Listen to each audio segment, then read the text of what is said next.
When I was a kid, I got a Nintendo 64 and 2 games for my birthday. One of them was the legendary Super Mario 64, which I do remember specifically asking for, and the other game, which was a complete surprise to me, was the very first Mario Party. Now, I had already been a fan of the Mario Party games. Growing up, I experienced the complete timeline of Nintendo consoles in backwards order. I started with the GameCube when I was in first grade. I got my Nintendo 64 for my birthday the next year. I found my Super Nintendo with a handful of games for like $10 at a flea market with my parents the year after that, and when I was in 4th grade, I asked for an NES for Christmas. That's all a story for another day, but it is kind of relevant as to why I'm so nostalgic for the Nintendo 64, even though the console came out the year before I was born. But anyway, around this time, I was a really big fan of Mario Party 5 on the GameCube. That was my first game in the series, and honestly, it's still my favorite to this day. So when I unwrapped this gift and saw Mario Party with no number next to it or anything like that, my brain went, oh my god, this is the original, and I was so excited to finally try it.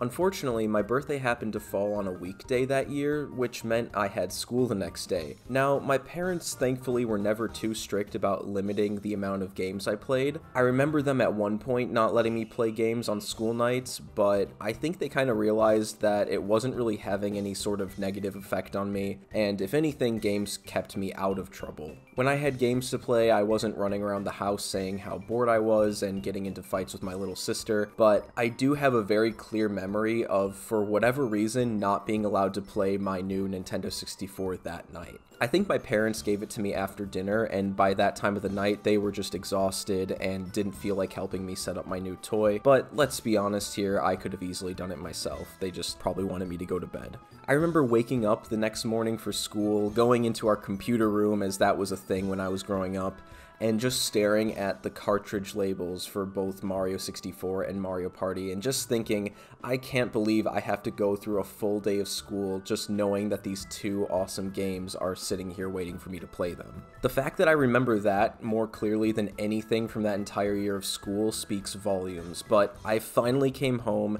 and of course I put in Mario 64 first, but I'm gonna save that for another video, and today just talk about Mario Party. I remember watching this opening cutscene for the first time and just being blown away because I had never seen what most of these characters looked like outside of the GameCube. They all looked so pointy and polygonal and honestly kind of weird from my perspective back then, but I still thought it was so cool to see. This was definitely one of those key moments of awakening my passion for video games and their history. Getting into the main modes of the game, you've got your traditional party mode, of course, with 6 boards to start with and 2 extras that you can unlock. And I have to mention that a total of 8 boards makes this game the original Mario Party from 1998. The reigning champion of the sheer amount of boards in a Mario Party game to this day. That's right, every other Mario Party game following the original has between 2 and 7 boards. I hope this statement is one day no longer true, but it's been 25 years and the latest Mario Party games have some of the worst board variety in the series by far. Speaking of the boards in this game, they are all awesome and look beautiful. I love the use of pre-rendered backgrounds in games from this era, and while this look is primarily associated with the PlayStation, the Nintendo 64 had some amazing pre-rendered backgrounds as well, and Mario Party features some really beautifully detailed ones. We've got DK's Jungle Adventure looking like it came straight out of a Donkey Kong Country game, Peach's Birthday Cake, which has always been my personal favorite, honestly just based on looks alone. The board itself is pretty small and simple, but there's something about running around on a giant cake that just makes me happy,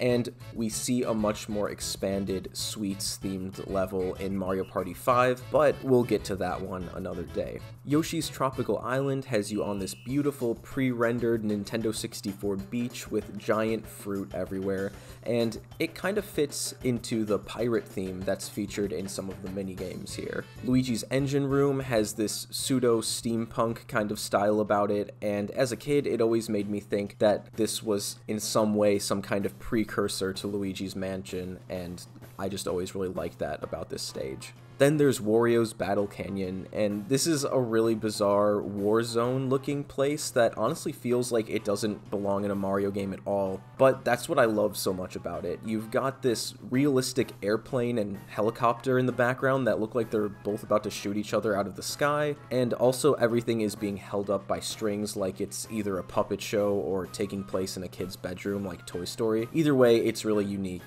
and I like it a lot. Then there's Mario's Rainbow Castle, which is totally inspired by the sky levels in Mario 64, with the giant wing cap reference and overall similarity to the infamous Rainbow Ride level in Mario 64. It also reminds me a lot of the Mario 64 box art and is a nice homage to the first 3D Mario game that, at the time, had only been out for 2 years.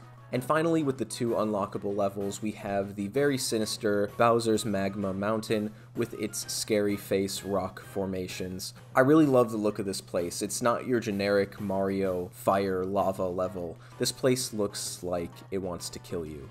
Then Eternal Star is this crazy, well, star that's been blown to pieces in the middle of space, but is being held together by wires and giant crayons for some reason. There has to be some kind of story here that I don't know about, because this map looks like it could be a final dungeon in an RPG, but instead it found its way into Mario Party. The other main mode is for all those single-player Mario Party fans out there like me, and it's called Minigame Island. I love this mode, and I wish we could see it make a return someday. It has this awesome, fully detailed world map like a classic 2D Mario game, but each stage is a minigame. It's fun to look at this map and imagine what a 2D Mario game on the Nintendo 64 could have looked like. As a kid, I was obsessed with this mode, as I mostly did play this game by myself, but I was never able to beat it. I got pretty close back in the day, but I remember getting stuck on this Hammer Bro minigame, and I swear they crank the CPU's difficulty up higher than what is normally possible for some of these minigames, because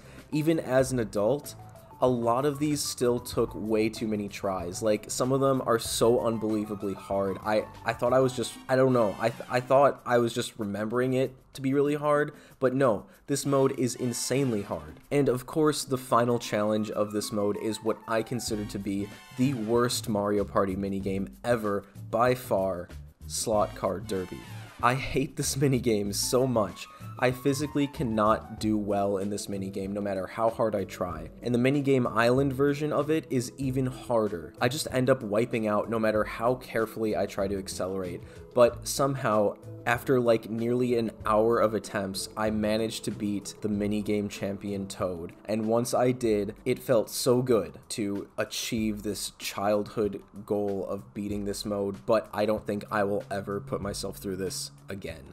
I've always loved the locations and set pieces featured in Mario Party minigames. These bizarre and often liminal locations that you'd never find in a mainline Mario game. Later entries have a lot more variety, but Mario Party 1 has some standouts that I find really interesting. There's the Gothic bowling cathedral with stained glass windows where you torture the other players who are dressed as bowling pins.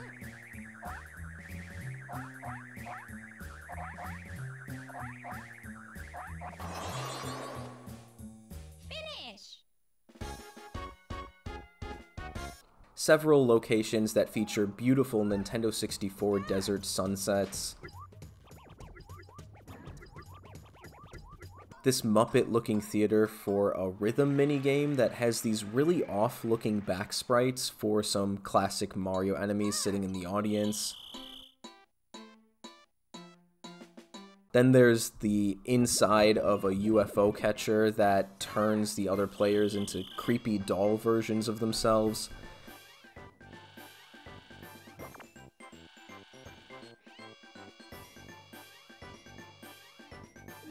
And even Bowser's own private basketball court. I imagine this is in the basement of his castle or something like that. And that's kind of what I love the most about Mario Party 1 and the series as a whole. It takes the well-known kind of vanilla cast of Mario characters and puts them into all kinds of weird survival game scenarios that you would never find in a mainline Mario game, and it works really well. And in my opinion, the games only get better from here on out, barring a few exceptions. So stick around if you want to hear me talk about those. Thanks for watching, and I'll see you in the next one. Bye.